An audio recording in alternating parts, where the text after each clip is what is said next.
Hi, I'm Andrew. I'm a 3D indie games modeler and animator, and this is my first devlog.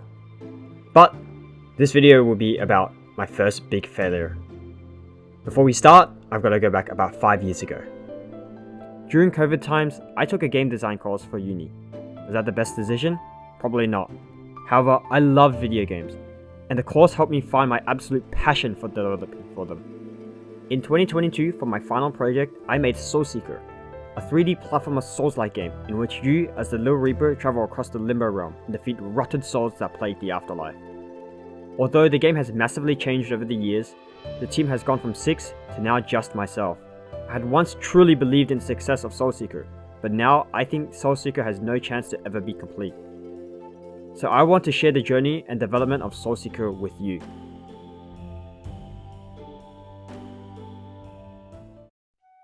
Soul Seeker began with a concept. I imagined a bizarre world between the realm of life and death, where Reapers hunt those clinging to the realm. The idea was that everything in the Limbo realm would have skulls that represent the life they lived, and would hold the true souls as a flame within. Although, as you will see later, that would have changed drastically. I created many Reapers and thought the best fit for the player character would be a stylized, cute version of the Grim Reaper. The concept would later change to give it more defining features to the silhouette. I also considered many enemies and their mechanics as a part of the pre-production assignment. Some gameplay elements were also made during this time, such as a basic movement that heavily featured a glide mechanic, where the Reaper would take out the scythe and spin it like a helicopter. The movement virtually has stayed the same to this day, with only slight modifications to the glide that gave it more consistency. Almost everything besides the environment was thought out and concepted, as I wanted to be as precise as possible. This was a potential cutscene concept where the Reaper on shallow water would take the Torii Gate and end up arriving at the main island. I played with many ideas of the boss being a disfigured and corrupted Reaper so bloated it became a furnace. Though ultimately, the furnace was placed inside the boss's stomach and then given a design that was more thematically and visually coherent with the other enemies.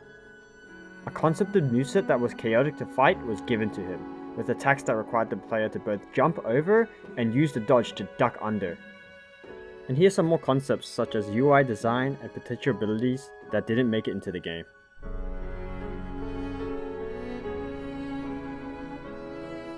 Production was hectic. I was not only the main programmer, but also the main character modeler and animator. I had spent more than 30 hours a week working on the game on top of juggling a part-time job and other subjects. But it was a project I fully believed in. 2 enemies were created during that time, being a ranged and melee. The melee enemy was simple. It would walk up to the player and attack it with either a swing attack or a shockwave that the player had to jump over. The ranged enemy was slightly different. It would also walk towards the player and attack it within a range. However, it would cowardly run away when the player got too close. The enemies have pretty much stayed exactly the same to this day, but as opposed to the concept, many of the enemies and character designs would take heavy inspiration from Japanese culture. The melee enemy was inspired by an oni, with neck fur that represented a beard, since there was no easy way to put it on the skull. And the ranged enemy was based on a Chochin Kozo, otherwise known as the Lantern Boy, and with him carrying a Chochin Obake. Ultimately, these designs and models are quite amateur, as the cultural references are easily lost and the character model just looks plain ugly, each being made in about a day or 2. Getting used to Unreal Engine's lighting wasn't easy. The constant brightness adjustments and my lack of knowledge made the game hard to look at, and at times incredibly dark. We created many different biomes as we intended, however it was still all rooted in the Japanese theme. Being heavily inspired by anime, like Spirited Away and at the time League of Legends Spirit Blossom event, I wanted to make the world feel gloomy but also beautiful, with a touch of vibrance and colour.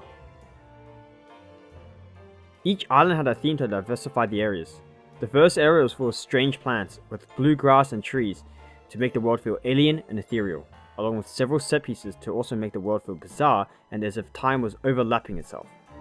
The second island was made to feel lush, with plant life prominently being green, but also tight and constricted as trees surround the player. The final island was made to feel like a fortified castle, with waves of enemies trying to stop the player from reaching the boss.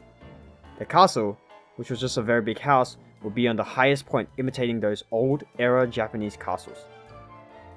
But regardless, it was obvious this was all amateur work, with 6 different 3D artists, each with our own unique styles and methods, A lot of the assets would often completely look out of place or contrast terribly with each other, thematically and technically. At a certain point, an entire section of the starting area was turned into a chess theme for no apparent reason, and the second island's forest theme felt far more Western fantasy than Japanese spiritual. And it was obvious a majority of the final island was empty, besides a path leading up to castle, and the platforms felt out of place. And so all the environments clashed with each other, making the world look like a visual mess. It did not achieve the vibe and visuals I intended for it. All of us were new to making games and we didn't understand how to make assets consistent, and were most of the time just doing our own things with a lack of communication. The entire game culminated with the final boss, an epic battle with a monstrous samurai boar furnace hybrid. It would chaotically charge around the room, jumping to create shockwaves, and would expel a huge laser that came out of its stomach. And having wild and animalistic animations made the boss feel dangerous and unpredictable. And alongside all that, the music was incredible and commissioned by a very talented junior composer, Giacomo Rita. The music was expensive for me at the time, but it was fully worth it. Soundtracks and OSTs are something that I deeply love, and I couldn't pass up an original soundtrack made for the game. So despite my critique for much of the game, this was the one aspect I was fully satisfied with. Gameplay also had some satisfying moments, but were not without their flaws. The movement was too floaty and felt slow, but served its purpose for both platforming and combat. Combat, although not perfect, felt fast and at times exciting to dodge enemy attacks while managing your own attacks. The boomerang ability found little use even during combat, and for much of the playthrough would often be left untouched. The level design struggled as enemies were easily avoided and there were little incentive to challenge them. Often there are areas where the player could easily breach and glide across half the level, avoiding platforming and enemy combat. Player guidance was also not well established, and many players were often left wondering where to go and how to proceed without a guide of the developer. The key items needed to proceed through the game were also easily missed, as they were often hidden away in dark corners and hard to find.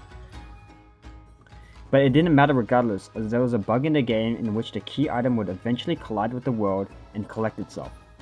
Another major bug allowed the player to keep the glide gravity while using the jump pad, so the player was able to fly across the map or even jump incredibly high. The list of bugs was never ending, and to this day, I still encounter new bugs in this version.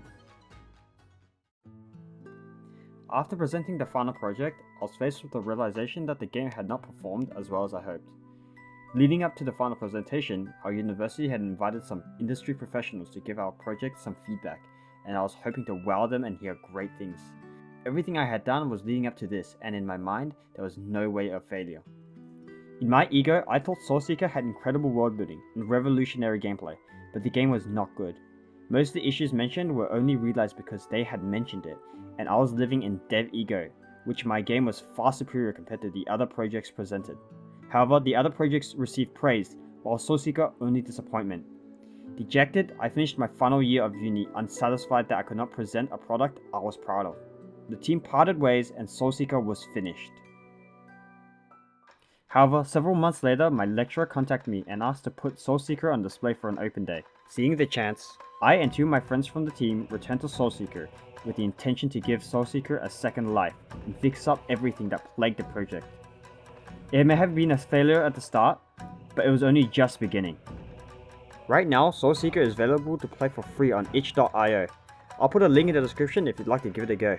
The majority of what you currently see now and on the current build of Soulseeker will be discussed in part 2, which includes additions like NPCs, gameplay changes, visual changes, and more. I plan to release more devlog content relating to Soulseeker and other games I've done in the past and plan to do in the future. So if any of that interests you, please like, subscribe, and leave a comment on what kind of content you want to see from me. And most importantly, thanks for watching.